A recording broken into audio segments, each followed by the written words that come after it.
Hey guys, welcome back. Finally some interesting news coming in. The new budget Pixel device is on its way courtesy of OnLeaks and 91 Mobile. We have a very first look at the Google Pixel 6a and oh my god, this is what many of us was waiting for, an affordable device with smooth performance and great cameras. But before that, if you haven't subscribed to this channel, make sure to subscribe to get more daily updates and give a like if you enjoy watching this video. So the Google Pixel 6a will be a budget and compact smartphone which will be launching early next year. Now according to OnLeaks 5K render, thankfully Pixel 6a will also have same design language like its flagship brothers, means same camera design and flat display on the front. Seems like Google is planning to compete against iPhone 13 mini by giving us the same specifications like flagships as well as design but at affordable price range. Now there are antenna cutouts on all sides, which means it will be a solid metal frame, but not sure if there is a glass back or it's just a glossy plastic back. Pixel 6a will be having a dual camera sensors on the back like the standard Google Pixel 6. I'm not sure what sensor Google will be adding, but they says it will be having a 50 megapixel primary camera with optical image stabilization,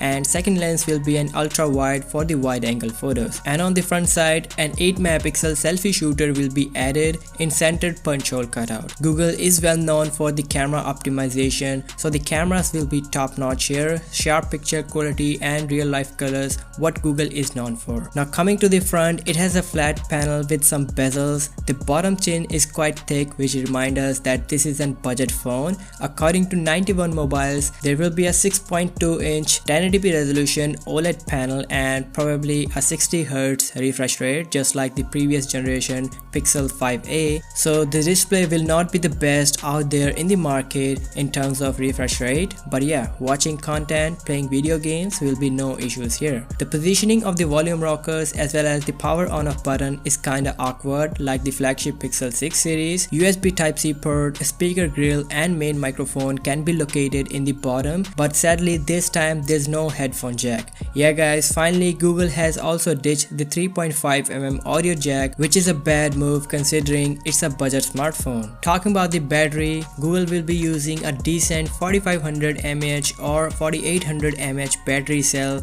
with most likely 18-watt wired charging, under display fingerprint scanner and dual speaker combination. So there you go guys, I'm very much excited about this phone and wanna know how good it can perform with some decent features. Comment down below if you have any questions related to this smartphone. If you end up liking this information, then do give it a thumbs up and subscribe to the channel for more daily tech updates. I'll catch you in the next one. Till then, peace out.